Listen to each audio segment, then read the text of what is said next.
চাবি নিয়ে ঢুকে পড়লেন। নবী আমার ভিতরে ঢুকে খানায় কাবার ভিতরে 360 মূর্তি ছিলেন। সমস্ত মূর্তিগুলো আল্লাহর হাবিব আসার দিয়ে ভেঙে ফেলেছে। আজকে আর নবীর প্রতিবাদ কেউ করতে পারে না।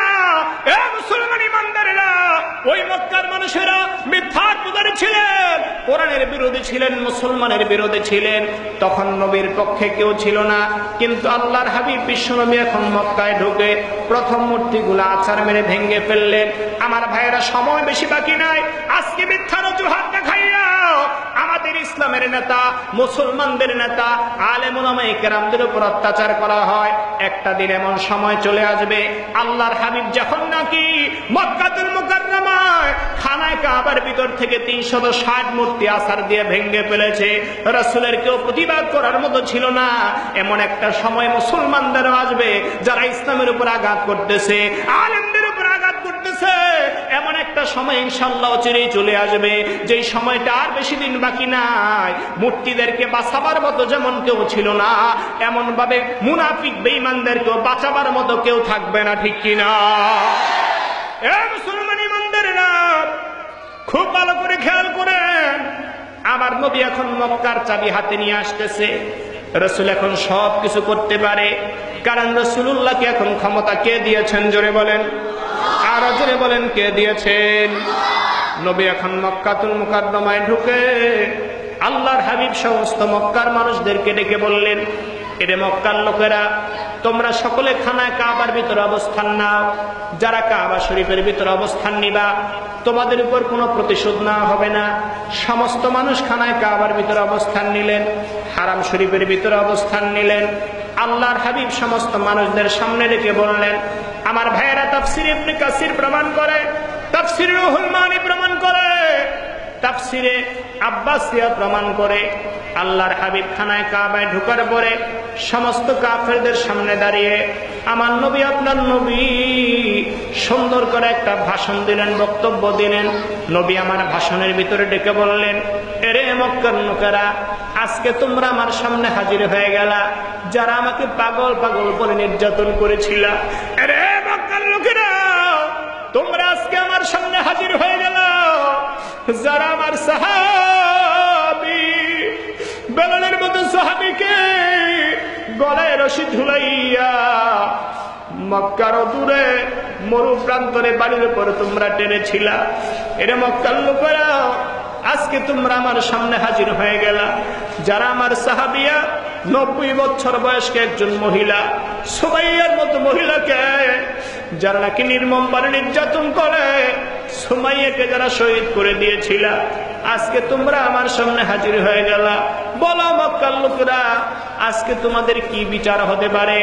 সমস্ত মানুষগুলো নীরব হয়ে দাঁড়িয়ে রইলেন। একজন মানুষ কোনো কথা বললেন না। তার মধ্যে একজন মুরব্বী দাঁড়িয়ে বললেন, মুহাম্মদ, আনতা ইবনুল কারীম, তুমি আমাদের আদরের সন্তান, আদর্শবান সন্তান। আদর্শবান সন্তান বাবার সাথে যেই ব্যবহার করে, আজকে আমরা তোমার কাছে সেই ব্যবহার চাই। আরেকজন যুবক দাঁড়ায় বললেন, আনতা আখুন কারীম, তুমি আমাদের আদর্শবান ভাই, ভাই ভাইয়ের সাথে যেই ব্যবহার করে, আজকে তুমি আমাদের সাথে সেই ব্যবহার করবা। আল্লাহর হাবিব বিশ্বনবী ইচ্ছে করলে প্রতিবাদ করতে পারতেন, ইচ্ছে করলে প্রতিশোধ নিতে পারতেন। আল্লাহর নবী ডেকে বললেন, না না, যেহেতু আমাকে তোমরা ভাই বললা, আমাকে তোমরা ছেলে বললা, আমি রাসূলুল্লাহ বিশ্বনবী আমার সমস্ত অপরাধগুলা ক্ষমা করে দিলাম। চিল্লায় বলেন সুবহানাল্লাহ। আমার নবী, আপনার নবী সমস্ত অপরাধগুলো ক্ষমা করে দিলেন। কিন্তু নবী যখন ক্ষমা করে দিলেন, আল্লাহ রাব্বুল আলামিন সূরা আহজাবের 61 নম্বর আয়াত খেনা তখনই জিবরাইল আমিনের মাধ্যমে নাজিল করে দিলেন। জিবরাইলকে ডেকে বললেন, জিবরাইল যাও, আমার বন্ধু মুহাম্মদ জানে না, আমার বন্ধু মুহাম্মদ বুঝে না, সেজন্য আমার নবী সমস্ত অপরাধীকে ক্ষমা করে দিয়েছে। এই আয়াতটুকু নিয়ে যাও। আমার নবী যদিও সমস্ত অপরাধীকে ক্ষমা করে দিয়েছে, কিন্তু আমি আল্লাহ সমস্ত অপরাধীকে ক্ষমা করতে পারি না। আয়াতটুকু জিবরাইল নবীর উপর নাজিল করে দিলেন। মাল্লুনিন,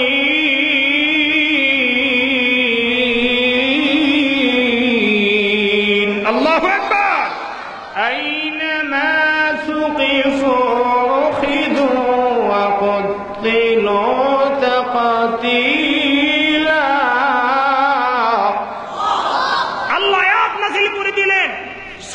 আহজাব 61 নম্বর আয়াত। এখান থেকে আয়াতের আলোচনা।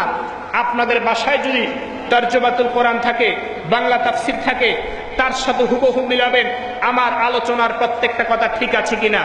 আমার ভাইয়েরা, আল্লাহর হাবিব সমস্ত অপরাধীকে ক্ষমা করে দিলেন। আল্লাহ এই আয়াতটা নাজিল করে দিয়া বিশ্ব নবীকে আল্লাহ ডেকে বলেন, নবী মালউনিন, অভিশপ্ত কিছু মানুষ রয়েছে, আমি এই মানুষগুলোকে ক্ষমা করতে পারি না। আইনামা তুকিফু উখিযু ওয়া কুতিলু তাকতিলা, যেখানে আপনি তাদেরকে পাবেন সেখানেই পাকড়াও করবেন, এবং যেখানে আপনি পাবেন তাদেরকে ধরে ভালো করে তাদেরকে হত্যা করবেন। খানায় কাবার ভিতরে, হেরাম শরীফের ভিতরে মানুষ মারা নাজায়েজ, মানুষ মারা হত্যা করা হারাম। খানায় কাবার ভিতরে মশা মাছি মারা হারাম, খানায় কাবার ভিতরে জীব জানোয়ার মারা হারাম। হেরাম শরীফের ভিতরে যদি কেমন কিছু অপরাধীকে পাওয়া যায় সেখানেও আপনি হত্যা করবেন। আল্লাহু আকবার বলেন। বন্ধুরা আমার, আমি আপনার কাছে জানতে চাই, আল্লাহ হচ্ছেন খালেক, নবীজি হচ্ছেন, কথা বলেন, নবী হচ্ছেন মাখলুক। আল্লাহ হচ্ছেন খালেক, নবীজি হচ্ছেন মাখলুক। আল্লাহর দয়া বেশি না নবীর দয়া বেশি? জোরে বলেন কার? আর জোরে বলেন কার? আর রহমানির রহিম, সবচেয়ে দয়ালু কে? পৃথিবীতে যত মানুষের দয়া আছে, আল্লাহর চাইতে বেশি দয়া কি আর কারো আছে?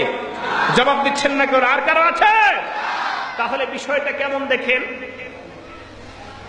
বিষয়টা কেমন? তাফসীর ইবনে কাসির প্রমাণ করে আল্লাহর হাবিব সমস্ত অপরাধীকে ক্ষমা করে দিচ্ছে, কিন্তু আল্লাহ পাক সমস্ত অপরাধীকে মাফ করতে চায় না। তাফসীরে এসেছে এমন মানুষ ছিলেন 15 জন। কতজন? জোরে বলেন কতজন? 15 জন মানুষ ছিলেন। আল্লাহ ডেকে বলেন, নবী মালউনিন, এই মানুষগুলো হলো অভিশপ্ত। এই অভিশপ্ত মানুষগুলিকে আপনি ক্ষমা করলো, আমি আল্লাহ তাদেরকে ক্ষমা করব না।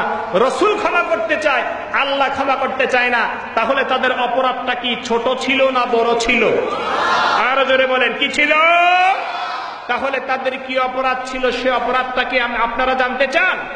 সকলে জানতে চান?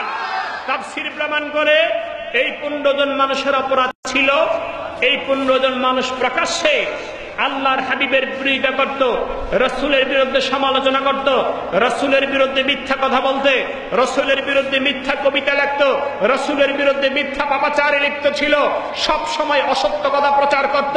এ মানুষগুলি যেহেতু আল্লাহর বিরুদ্ধে কথা বলেছে, নবীর বিরুদ্ধে কথা বলেছে, আল্লাহ ডেকে বলেন, নবী আপনি হচ্ছেন আমার সবচেয়ে বড় বন্ধু।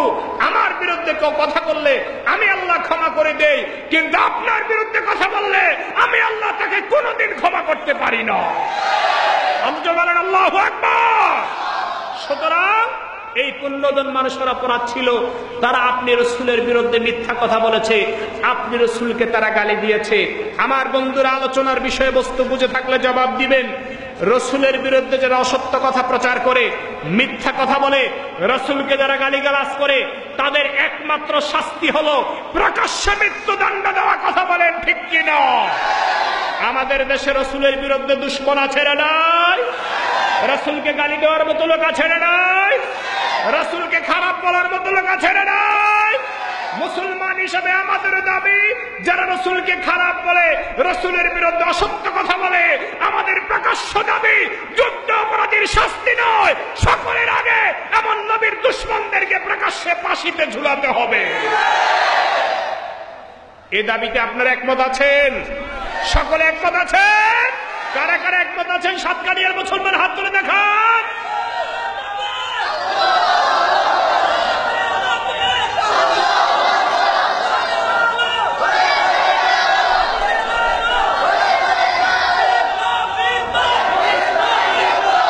আমার বন্ধুরা, এই যে আয়াতের তাফসীরটুকু করলাম, এই আয়াতটা কি আমার মুখের আয়াত নাকি আল্লাহ? জোরে বলেন কার? আল্লাহর সাথে কারো আদাওয়াতি আছে? কারো দুশমনী আছে? তাহলে আল্লাহর আয়াতটা হলো কেন? নবীজির জন্য। আমার ভাইরা, নবীর প্রতি আমাদের ভালোবাসা আছে না নাই? জোরে বলেন, আছে না নাই? রাসূলকে আমরা মহব্বত করি কি করি না? আপনার মৃত বাবা, আপনার বাবার চরিত্রের বিরুদ্ধে যদি কেউ কথা বলে, তখন আপনার মেজাজ খারাপ হয়ে যায়। আপনার নেতার বিরুদ্ধে যদি কেউ কথা বলে, তখন আপনি যুদ্ধ বাঁধিয়ে দেন, রাস্তা অবরোধ করে ফেলেন। কথা বলেন ঠিক কিনা? তাহলে আমি জানতে চাই মুসলমান, তুমি যদি নবীর উম্মত হয়ে থাকো, তোমার প্রাণের নবী বিশ্ব নবীর বিরুদ্ধে কথা হয় যখন তার প্রতিবাদ করে, তুমি যদি নবীর উম্মত হয়ে থাকো, প্রতিবাদকারী নবীর আশিকদের বুকে যখন তুমি গুলি চালাও, বুঝতে হবে তুমি নবীর উম্মত নয়, নবীর উম্মত নয় ইহুদিদের দালাল, ঠিক কিনা? তোমার নামাজ আর রোজায় কোনো কাজ হবে? আর জোরে বলেন হবে? বন্ধুরা আমার কষ্ট হচ্ছে, আলোচনা আরো সামনে এগিয়ে যাব আমার ভাইয়েরা। তবে আর বেশি সময় নাই, ইনশাআল্লাহ অল্প সময়ের ভিতরে আমি শেষ করে দিব। সর্বোচ্চ আমার 20 মিনিটের উপরে সময় কিছুটা আছে। কষ্ট হবে না তো ইনশাআল্লাহ? আলোচনা কি চললে অসুবিধা হবে? মনোযোগ আছে সকলে? আলহামদুলিল্লাহ। আমার ভাইয়েরা, ইসলামের উপরে আঘাত এই পর্যন্ত অনেকবার বেঈমানরা করেছে, কথা বলেন ঠিক কিনা? আরো জোরে বলেন ঠিক কিনা? আমাদের কথা হলো, যারা নাকি নবীর বিরুদ্ধে কথা বলবে, ইসলামের বিরুদ্ধে কথা বলবে, সে যদি আমার আপনজন হয়, আমি তার সাথে একমত হতে পারবো? একমত হতে পারবো? ইসলামের বিরুদ্ধে যদি আমার নেতা কথা বলে, আমি তার সাথে একমত হতে পারবো? এদিকে তাকান, সকলে এদিকে তাকান, আবার ওদিকে তাকান। যদি ইসলামের বিরুদ্ধে আমার আপনজন কথা বলে, তার সাথে আমি একমত হতে পারবো? সকলে একটু খেয়াল করবেন আমার ভাইয়েরা। ভারতে 1880 সনে, কত সন? জোরে বলেন কত? 1880 শতকে ভারতের একজন লেখক, তার নাম হলো ডক্টর ফলনাথ নথুরা। সে ইংরেজিতে একটা বই লিখেছে, বইয়ের নাম দিয়েছে হিস্ট্রি অফ ইসলাম।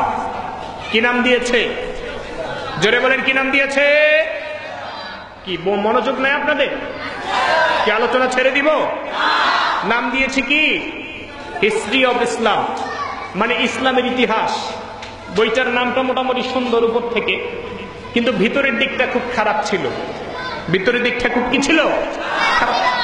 আমার ভাইয়েরা, আমাদের দেশে এমন কিছু ফলও আছে যার উপরের দিকটা খুব সুন্দর, কিন্তু ভিতরের দিকটা খুব খারাপ।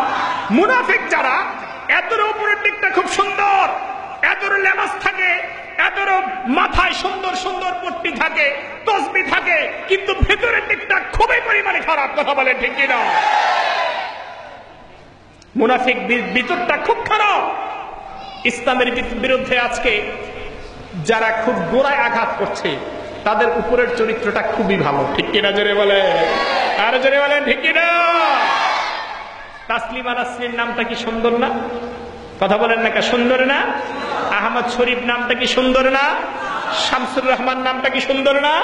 কিন্তু এই লোকগুলা কি ইসলামের বন্ধু ছিল না দুশ্মন ছিল? জোরে বলেন, বন্ধু ছিল না দুশ্মন ছিল? হিস্ট্রি অফ ইসলাম নাম দিয়েছে বইয়ের। ভারতের লেখক যখন বইটা লিখেছে, এ বইয়ের ভিতরে কিছু কিছু অধ্যায় দিয়েছে। একটা অধ্যায় দিয়েছে দি প্রফেট হযরত মুহাম্মদ সাল্লাল্লাহু আলাইহি সাল্লাম, ইসলামের নবী মুহাম্মদ সাল্লাল্লাহু আলাইহি সাল্লামের নামে।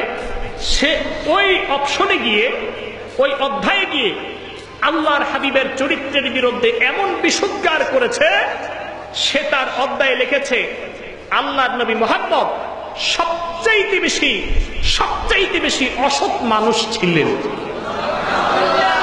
পৃথিবীতে সবচেয়ে বেশি সন্ত্রাসী সৃষ্টি করে গেছেন। নাউজুবিল্লাহ, জোরে বলেন, আরো জোরে বলেন নাউজুবিল্লাহ। সবচেয়ে বেশি খারাপ সৃষ্টি করে গেছেন মুহাম্মদ। বইটা যখন লিখেছে, লেখার কয়েকদিনের ভিতরে পুরা ভারতবর্ষের তোলপাড় শুরু হয়ে গেছে। পুরা ভারতের জমিন মুসলমানের আক্রমণের জন্য প্রস্তুতি নিয়েছে। দলে দলে, জায়গায় জায়গায় বিক্ষোভ মিছিল শুরু হয়ে গেছে। আমার ভাইয়েরা, কিছুদিন পরে ভারতবর্ষের বই মেলা, কি মেলা? জোরে বলেন, কি মেলা? বই মেলা। আমার ভাইয়েরা, কিছুদিন পরে ভারতবর্ষের বই মেলা। বই মেলার ভিতরে পৃথিবীর যত বড় বড় লেখকরা আছে, সমস্ত লেখকরা বইমেলার ভিতরে আগমন করে। আমাদের দেশে যেমন নাকি বইমেলা হয়, বইয়ের স্টল পরিদর্শন করার জন্য আমাদের দেশের বড় বড় সাহিত্যিকেরা, বড় বড় বুদ্ধিজীবীরা, বড় বড় লেখকেরা, বড় বড় শিল্পীরা বই প্রদর্শন করার জন্য যায় কিনা?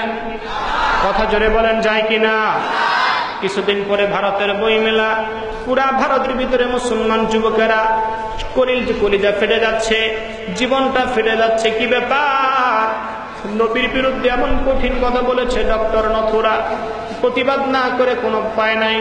আমার ভাইরা কেমন করে প্রতিবাদ করবে? ইতিহাস প্রমাণ করে গ্রামগঞ্জের একটা যুবক ছেলে ছিল, ওই যুবকের নাম ছিল আলিমউদ্দিন। আলিমউদ্দিন যখন খবর পেয়েছে এমন একটা সুযোগ হাত ছাড়া হয়ে যাবে, এমন একটা সুযোগ চলে এসেছে, যেই সুযোগের ভিতরে ওই নবীর দুশ্মনের প্রতিবাদ করা সম্ভব হবে, সুযোগটা হাতে পাইয়া যেদিন বইমেলা শুরু হবে, বইমেলার দিন সকালবেলা আলিমউদ্দিন সুন্দর করে একটা চাকু ধারাল দিয়া, সুন্দর করে একটা ছুরি ধারালো করে, ছুরিটা নিজের পকেটের মধ্যে করে মার কাছে চলে গেলেন। ডাক দিয়ে বললেন, মা, এরে আমার প্রাণের মা, আমার জীবনের দুধের দাবিগুলো তুমি মাফ করে দাও। ওরে মা, তুমি কি জানো না, তুমি মায়ের চাইতে আমার নবী আমার সব চাইতে বড় আপন। সুবহানাল্লাহ। ডাক দিয়ে বলে, মা, তোমার দুধের দাবি মাফ করে দাও।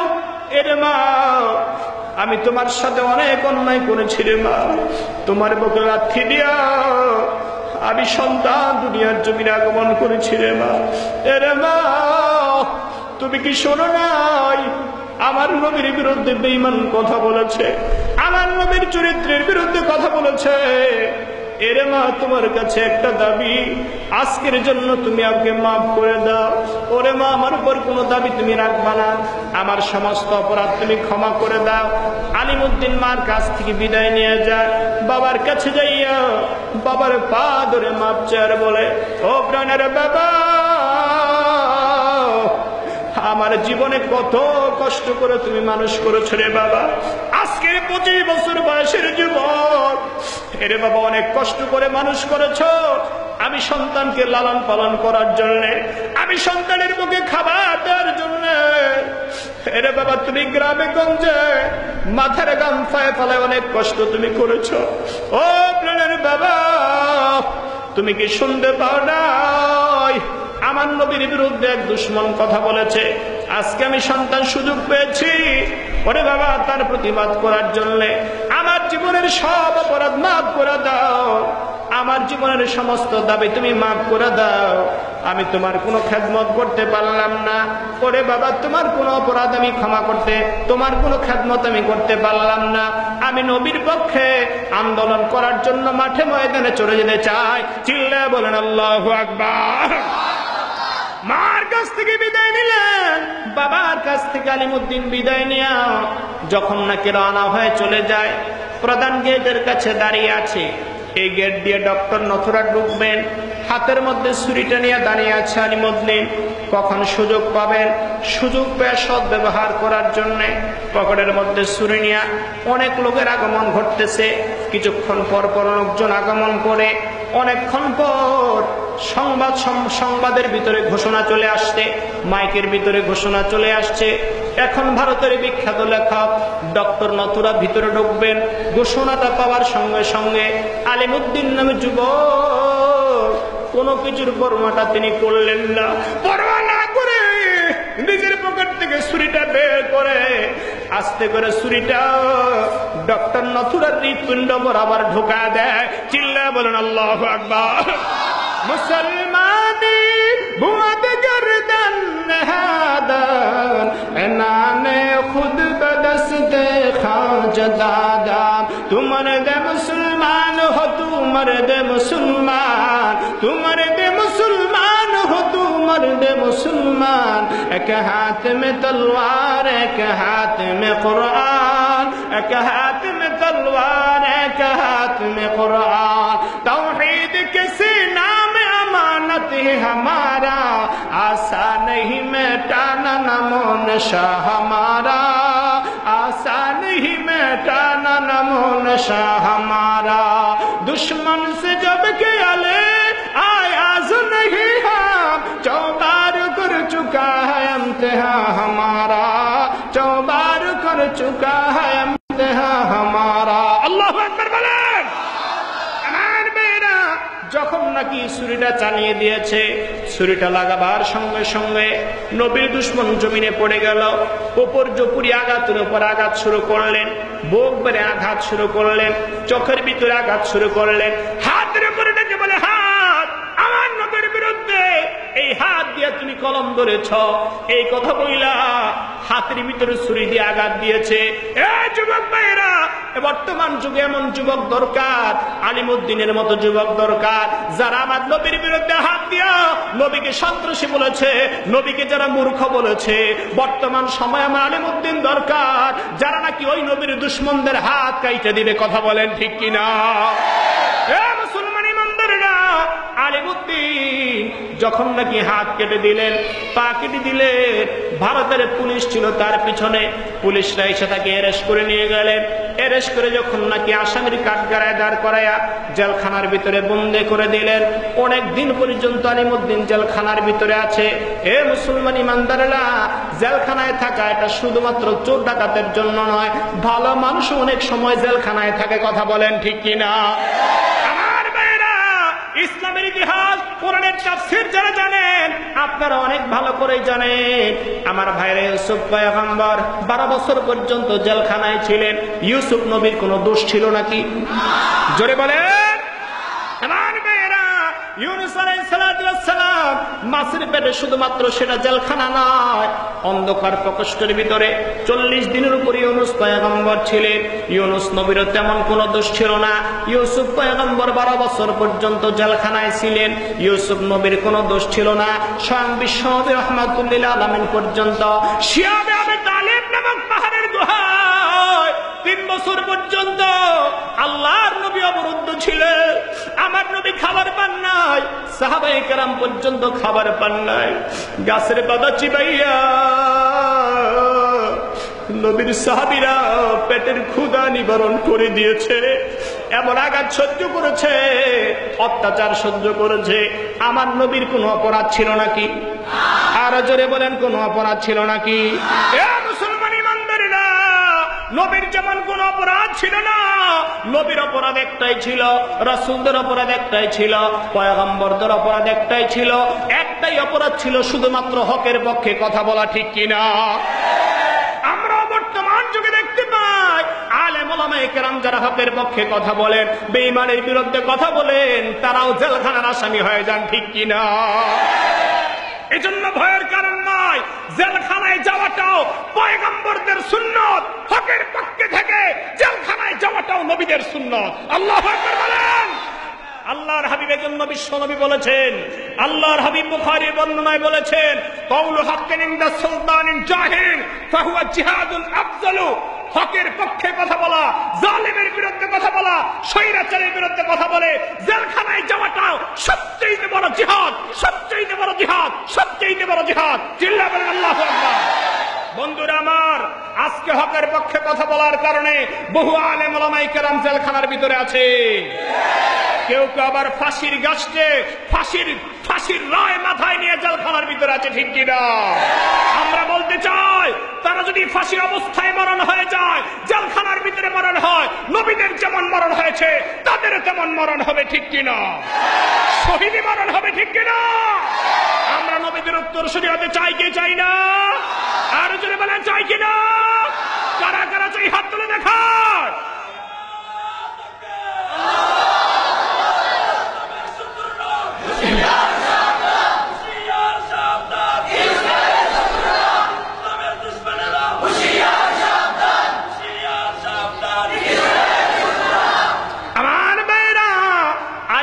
নামে যুবক জেলখানায় বন্দী, মনে আছেনি আপনাদের? আরো জোরে বলে, মনে আছে? আলিমউদ্দিনকে জেলখানার ভিতরে রাখা হয়, নির্মম নির্যাতন করা হয়। মুসলমান ইমানদারেরা, বন্ধুরা আমার, ভাইয়েরা আমার, শুধুমাত্র হকের পক্ষে থাকার কারণে, শুধুমাত্র হকের পক্ষে থাকার কারণে আল্লাহর নবীর কলিজার টুকরা ইমাম হোসেন কারবালা প্রান্তরে জীবন দিয়েছে। ঠিক কিনা? মুসলমান ইমানদারেরা, আলিমউদ্দিন নামে যুবক জেলখানার ভিতরে অবস্থান করে আছে। কয়েকদিন পরে জেলখানার আদালত তাকে মামলার রায় দায়ের করবেন, মামলার বিচার করবেন, মামলার রায় পেশ করবেন, জজ সাহেব বিচার পেশ করবেন। বিচারটা কেমন হবে? একদিকে আলিমউদ্দিনের পক্ষের উকিল দাঁড়িয়ে গেল, আর একদিকে সরকার পক্ষের উকিল দাঁড়িয়ে গেল। বর্তমান যুগে আমরা দেখতে পাই অসত্য এবং মিথ্যার পক্ষে লোকের বেশি সংখ্যা। আরো জোরে বলে, সত্যের পক্ষে লোকের সংখ্যা অনেক কম, মিথ্যার পক্ষে লোকের সংখ্যা অনেক বেশি, শয়তানের পক্ষে লোকের সংখ্যা অনেক বেশি। এতে ভয় পাওয়ার কোনো কারণ নাই। আলিমউদ্দিন যখন জেলখানার আদালতে দাঁড়িয়ে গেলেন, আমার ভাইয়েরা ইতিহাস প্রমাণ করে দেয়, একদিক থেকে আলিমউদ্দিনের উকিল দাঁড়িয়েছে, আরেক দিক থেকে সরকার পক্ষের উকিল দাঁড়িয়েছে, ডক্টর নথরের উকিলরা দাঁড়িয়ে গেছে।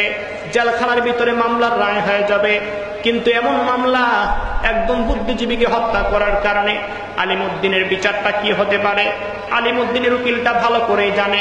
তারা বুঝতে পেরেছে আজকের হত্যা মামলার রায় ফাঁসি ছাড়া আর কিচ্ছু হবে না, মৃত্যুদণ্ড ছাড়া আর কিচ্ছু হবে না। কিন্তু না না, এই মৃত্যুদণ্ড থেকে কেমন করে আলিমউদ্দিনকে বাঁচানো যায়? সমস্ত উকিলরা মিলে একটা বোর্ড গঠন করেছে। বোর্ডটা গঠন করার পরে আলিমউদ্দিনের মাকে ডাক দিয়ে বলে, মা, তোমার সন্তান আজকে মৃত্যুর পথের যাত্রী রে মা। এই মা, তোমার সন্তানকে বাঁচানো সম্ভব হবে না, তবে একটা ব্যবস্থায় তোমার সন্তান বেঁচে যাবে গো মা, তুমি যদি আমাদের সাথে মত প্রকাশ করে নাও। আলিমউদ্দিনের মা জিজ্ঞেস করলেন, কেমন করে আমার সন্তানটা রক্ষা হবে? এ যুবক ভাইয়েরা, পৃথিবীর কোনো মা চায় না তার আদরের সন্তান তার চোখের সামনে আক্রমণ হয়ে যাক, তার আদরের সন্তান তার চোখের সামনে জীবনটা দিয়ে ফেল। পৃথিবীর এমন কোন মা চায় না, কারণ মা 10 মাস 10 দিন পর্যন্ত কষ্ট করে পেটে ধারণ করেছে। যুবকেরা, আলিমউদ্দিনের মা ডাক দিয়ে বলে, উকিলেরা বলেন বলেন আমার সন্তানকে কেমন করে রক্ষা করা যায়? উকিলরা পরামর্শ দিয়া কয়, মা, শুধুমাত্র একটা কথা আপনি বলবেন। কথাটা হলো এটা, যদি আপনি বলতে পারে আপনার সন্তান 3 দিন পর্যন্ত মাথা খারাপ ছিল, তার মধ্যে এই সন্তান মাথা খারাপ অবস্থায় কি করেছিল? যেদিন হত্যাকাণ্ড ঘটিয়েছে তার 2 দিন আগে আপনার সন্তানটা পাগল ছিল। যদি আপনি আপনার সন্তানকে পাগল বলতে পারেন, পৃথিবীর এমন কোন আদালত নাই পাগলের বিচার করতে পারে, ঠিক কিনা? যদি একটা মিথ্যা কথা বলতে পারেন, আপনার সন্তান 2 দিন পর্যন্ত পাগল ছিল, পাগলামি অবস্থায় যা করেছে আপনি মা তার জন্য কোনো দায় নেবেন না। যদি আপনি সাক্ষীটা দিয়ে দেন, আপনার সন্তান হত্যা মামলার আসামি থেকে খালাস পেয়ে যাবে, বেকসুর আপনার সন্তান খালাস পেয়ে যাবে, মুক্তি পেয়ে যাবে। এই কথাটা যখন নাকি মাকে পরামর্শ দিয়েছে, পরামর্শটা যখন নাকি দেওয়ার পরে মা এবার সাক্ষী দেওয়ার জন্য আদালতের দিকে আসতেছে। জজ সাহেব ডাক দিয়ে বললেন, ওরে আমার লোকেরা, ও হাকিমেরা, জজ সাহেব ডেকে বললেন, এ আমার বন্ধুরা, এ উকিলেরা, তোমাদের পক্ষে আর কোনো সাফাই আছে নাকি? আসামির পক্ষে আর কোনো কথা আছে নাকি? তখন আলিমউদ্দিনের উকিলরা ডেকে বলল, তার মা তার পক্ষে একটু সাফাই সাক্ষী দিবেন। তার মা যখন সাক্ষী দেওয়ার জন্য সামনে অ্যাডভান্স হলেন, আলিমউদ্দিন বুঝতে পেরেছে তার মা এখন তার বিরুদ্ধে মিথ্যা সাক্ষী দিবে, মা তারে পাগল সাজাবার জন্য চেষ্টা করবে। বুঝতে পারার পরে আলিমউদ্দিন ডাক দিয়া কয়, মা, আল্লাহু আকবার বলেন, এ প্রাণের মা, সাবধান মা, তোমার দুধের দাবির কসম মা, আমার বিরুদ্ধে মিথ্যা সাক্ষী দেবা না। যদি আমার বিরুদ্ধে মিথ্যা সাক্ষী দাও, কিয়ামতের ময়দানে তুমি আল্লাহর আদালতে আসামি হয়ে যাইবা। আমার বিরুদ্ধে মিথ্যা সাক্ষী দিবা না। এ আমার উকিলেরা, তোমরা আমার বিরুদ্ধে মিথ্যা সাক্ষী দেওয়ার জন্য পরিচিত করবা না, কারণ তোমাদের চক্ষু আর আমার চক্ষু এক নয়। তোমরা তোমাদের চোখ দিয়া দেখো না, আমি আমার চক্ষু দিয়া তাকে দেখতেছি। যদি আমার ফাঁসির আসামি, ফাঁসির রায় যদি এখন হয়ে যায়, আর মৃত্যুদণ্ড যদি আমার কার্যকর হয়ে যায়, আমি তাকে দেখতেছি। আমার প্রিয় হাবিব রাহমাতুল লিল আলামিন বিশ্বনবী 2টি হাত বাড়ায় দিয়ে রাখছে, আরে বাবা, তুমি মন খারাপ করবা না, আমি নবীর জন্য জীবন দিয়েছো, আমি নবী তোমাকে আমার বুকে টাইনা নিয়ে যাব। আর যদি বলেন আল্লাহু আকবার। শাহাদাতের স্বপ্ন ছিল আমারে বুকে, সেই স্বপ্ন যেন যায় না প্রভু, স্বপ্ন যেন যায় না প্রভু, কখনো বুকে, শাহাদাতের স্বপ্ন ছিল আমারে বুকে। বলুন, শাহাদাতের স্বপ্ন ছিল আমারে বুকে, সেই স্বপ্ন যেন যায় না প্রভু, স্বপ্ন যেন যায় না প্রভু কখনো চুকে। শাহাদাতের স্বপ্ন ছিল আমারে বুকে, কত ভাই কাতরে দিল জান, তারা তো চাইবি কোন প্রতিদান, ঠিক না? কত ভাই কাতরে দিল প্রাণ, তারা তো চাইনি কোন প্রতিদান। তাদের মতো সকল আঘাত, তাদের মতো সকল আঘাত পেতে নেব বুকে, শাহাদাতের স্বপ্ন ছিল আমারে বুকে, শাহাদাতের স্বপ্ন ছিল আমারে বুকে। বন্ধুরা আমার, কোরআনকে ভালোবেসে, রসুলকে ভালোবেসে সত্যের পক্ষ থেকে যদি শহীদ হতে হয়, রাজি আছেন? সকলে রাজি আছেন? আল্লাহ আমাদেরকে কবুল করুক, বলেন আমিন। বন্ধুরা আমার, এজন্য রাসূল বুখারীর বর্ণনায় বলেছেন, লা ইউমিনু আহাদুকুম হাত্তা আকুনা হাব্বা ইলাই মিন ওয়ালিদিহি ওয়া ওয়ালাদিহি ওয়ান নাসি আজমাইন। আমি রাসূলকে তোমার জীবনের চাইতে, ছেলে মেয়ের চাইতে, তোমার পরিবার পরিজনের চাইতে, তোমার আত্মীয় স্বজনের চাইতে, গোটা গোষ্ঠীর চাইতে আমি রাসূলকে বেশি ভালোবাসতে হবে। চিল্লায়া বলেন আল্লাহু আকবার। যতক্ষণ রসুলের ভালোবাসা আমার জীবনের চাইতে বেশি না হবে, আমার আপনার ছেলে মেয়ের চাইতে বেশি না হবে, ততক্ষণ পর্যন্ত পরিপূর্ণ ইমানদার হওয়া সম্ভব হবে। আরো জোরে বলেন, সম্ভব হবে। বন্ধুরা আমার, এই জন্য যুবক ভাইদেরকে বলি, রসুলের আদর্শ উজ্জীবিত হই, ইমাম হুসাইনের আদর্শ উজ্জীবিত হই, আলিমুদ্দিনের জীবনের প্রেরণা উজ্জীবিত হই। আল্লাহ যদি কারো কপালে শাহাদাত লিখে রাখেন, এই শাহাদাতের লেখা পৃথিবীর কোন ক্ষমতা, পৃথিবীর কোন মানুষ তাকে খণ্ডাইতে পারবে? একজন মানুষ সারা জীবন শাহাদাতের দোয়া করেছেন, ওই লোকটার শাহাদাত যদি আল্লাহ কবুল করে থাকেন, এই কবুলিয়তটা পৃথিবীর কেউ খণ্ডাইতে পারবে? কথা বলেন, পারবে? বন্ধুরা আমার, এজন্য আসুন আমরা সকলেই আল্লাহর হাবিবকে ভালোবেসে জীবনটাকে রসুলের আদর্শ উজ্জীবিত করি। 5 ওয়াক্ত নামাজ সঠিক পর্যায়ে, সঠিক নিয়মে, রসুলের সুন্নত মতো জীবন। যুবক ভাইয়েরা, যারা গান শোনেন, যারা অশ্লীল কাজে লিপ্ত রয়েছেন, সিনেমা নাটক যারা দেখেন, এগুলা বন্ধ করে কোরআনে কারিমের প্রতি উজ্জীবিত হন, রসুলের খাঁটি আশিক হন, গান শোনা বন্ধ করেন, কোরআন শোনা শুরু করেন, মা বাবার সাথে সদ্ব্যবহার করেন। 5 ওয়াক্ত নামাজি রসুলের আশিক হতে চাই আমরা, নামের আশিক রসুল হতে চাই না, কাজের আশিক রসুল হতে চাই, ঠিক কিনা? জোরে বলেন, ঠিক কিনা? নামের আশিক আছে না নাই? কথা বলে না, ছেলে নাই? নামের আগে টাইটেলের অভাব নাই, কিন্তু 6 মাসে একবার গোসল করে না, 5 ওয়াক্ত নামাজের একক তো পড়ে না, এমন আশিক রসুল আছে না নাই? আমরা কাজের আশিক রসুল হতে চাই, আমরা আলিমুদ্দিনের মতো আশিক হতে চাই, ইমাম হুসাইনের মতো আমরা রসুলের আশিক হতে চাই, ঠিক কিনা? আল্লাহ আমাদের সকলকে কবুল করুক, বলেন আমিন। আর জোরে বলেন আমিন।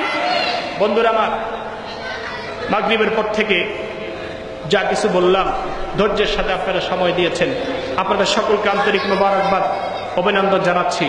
আমার আলোচনায় কি কেউ কষ্ট পেয়েছেন? কষ্ট পেয়েছেন? আমার ভাই ওসমান গনি সাহেব, ভাই মোহাম্মদ ওসমান গনি আমাকে দাওয়াত করেছেন।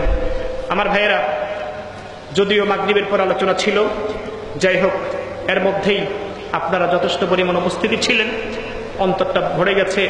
ইনশাআল্লাহ আমার পরে আরো ভালো আলোচক রয়েছেন, ভালো ওলামায়ে কেরাম রয়েছেন, বিশেষ করে আমার ভাই হযরত মাওলানা আব্দুর রহিম আল মাদানী সাহেব আছেন, তারপরে হযরত মাওলানা ফানাফিল্লাহ বিন আজাদ সাহেব আছেন। মূল্যবান আলোচনা আপনারা শুনতে পাবেন। আমার আলোচনায় যদি কেউ কষ্ট পেয়ে থাকেন, আন্তরিকভাবে দুঃখ প্রকাশ করছি। আজকের মাহফিল ইন্তেজামিয়া কমিটিকে আন্তরিক মোবারকবাদ জানাচ্ছি। সবাই সুযোগ হলে ইনশাআল্লাহ আবার আপনাদের সাথে দেখা হবে। আমার জন্য দোয়া করবেন। সকলকে ধন্যবাদ জানিয়ে এখানে আমার আলোচনা শেষ করলাম। ওয়া আখিরু দাওয়ানা আলহামদুলিল্লাহি রাব্বিল আলামিন। আসসালামু আলাইকুম ওয়া রাহমাতুল্লাহি ওয়া বারাকাতুহু।